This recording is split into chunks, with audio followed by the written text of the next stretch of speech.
Hi there, I'm Joey. I'm Jacob. And we are watching Star Trek for the first time. Last time on Star Trek, Scotty in love. And he got to keep his love. That sounded better in my head. I was gonna say, I heard that sentence leave your mouth. Sounded way better in my head. I think we all know what you mean. Anyway, my point is every love on Star Trek either dies or gets sent away by force. So, anyway, today we're watching an episode called Requiem for Methuselah.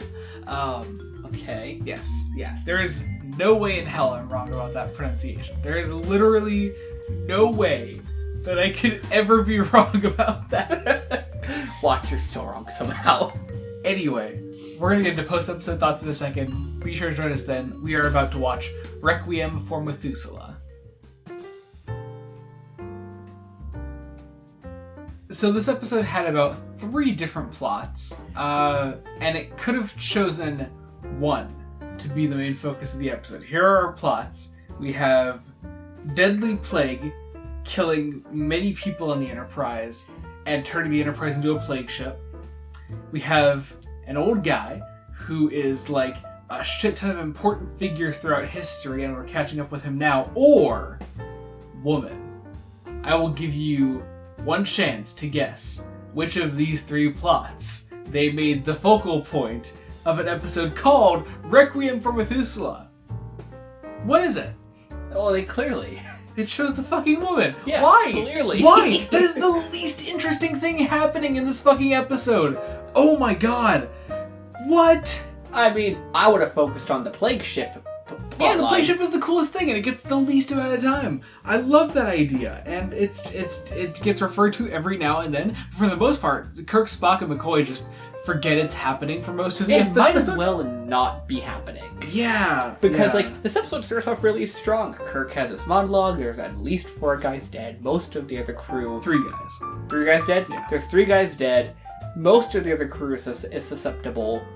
And they meet this guy on the planet, and he's like, I won't give you the minerals you need. Kirk's like, alright, listen, I don't normally go straight to murder, but I'll murder you to get this material. Yeah. Like, oh my god. And like, so he has this woman with him named Raina, who, according to Kirk, on multiple occasions is the perfect woman. And this apparently is cause for Kirk and Raina to have a very, very close romantic relationship. Which, what? From where? How? Like, I think the combination that makes her a quote-unquote perfect woman is that she's brilliant to all nonsense and conventionally attractive. Yeah, oh man. Okay. And Kirk just acts like she's the woman of his dreams. Yeah, and it really fucks with him. He knows her for about 5 minutes before he goes to kiss her for the first time. And he knows her a total of, 5 hours? I think, yeah. Other weird things in this episode include, but are not limited to, a painting that is the palace place that Flint is living in. Yeah, it's really off-putting looking. It's weird. It just looks really weird. Yeah, I can't quite pinpoint why. It's just really weird. You know what? It's just the thought occurred to me. It doesn't really match the planet look. Yeah. Anyway, they're also bringing back the good old changeling method for having robots that fly in the air, which is whenever you can see it from the bottom, you hold it up by a string. Whenever you see it from the top, you hold it up from behind a counter or whatever. Most of the time, it's a string this time around. Which did not serve it as well. Yeah, it wobbled a lot more than Nomad in the changeling. Yeah, it definitely wobbled a lot more. Yeah, but whatever. Also, I don't know, I wanted to bring up this conversation because I mentioned it during the episode and I was like, you know what, I think that's a problem with just kind of TOS in general. Specifically Season 3, but TOS in general. Populate the episode. Just have more characters exist. And I think we called it out, Season 3 had a really, bad / budget, so that maybe that was cause for, not having as many extras or having as many of a regular crew members show up as possible. But in this case, the only characters here are Kirk, Spock, McCoy, Flint, Raina, and some very minor appearances from Scotty and Uhura. Yeah.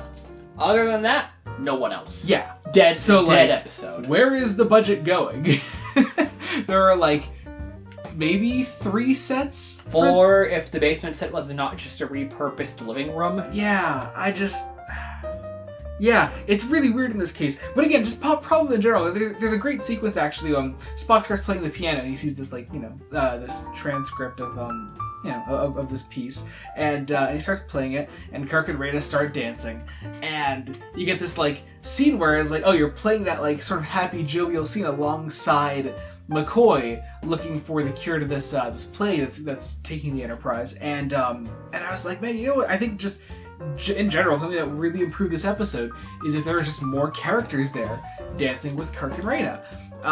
It will be it, other people with Flint and Reyna, which given the plot of the episode you probably can't do. Yeah, but maybe more Enterprise crew members that come down with Kirk, Spock, and McCoy. Right. Just having a separate duo dancing in that scene would have made it more dynamic looking. Because as that's happening, like McCoy is making this devastating discovery, and I don't feel. I think what the script is going for in that moment is this conflict of tones here between the jovialness of the dance and what McCoy is realizing as he's looking for this cure. And also interestingly, I think also just that scene could have benefited from a bit more focus on Spock, because Spock is realizing something in that moment too. And then the shot or two where they do show it, it's very visible. He's got that frown, that look of, oh, I noticed something. Yeah. It's really, really which would have made a really nice counter to, again, this what's supposed to be like from Kirk's perspective, this happy, interesting moment, to his other 2 crew members that are with him going, this sucks energy. Yeah. And I guess the last 2 things I really want to talk about here. Murray Golden is the director of this episode. I really want to talk about the directing of this episode. I really do. First of all, it's fine. It's directed fine. I just want to talk about some of the shots that Golden went for in this. Specifically, like in some of the early scenes, as we're like focusing in on Flint's like palace place that we're in. We do a lot of just sky shots just above all of our main characters. There's this one where they're playing billiards, and this dude just cannot hold on to the camera for his life.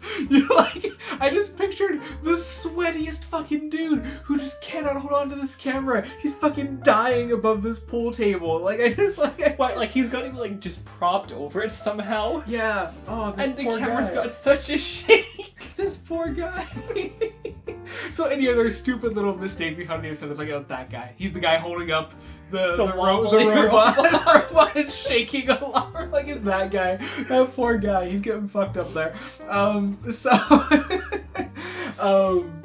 Switching gears to a far more serious topic.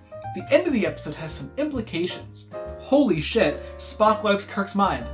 Yeah. After a conversation, very interestingly, after a conversation where McCoy says, love makes people do really interesting and crazy things. You'll never know that, Mr. Spock. Yeah. Mr. Spock does the most compassionate thing he can think of. Yeah.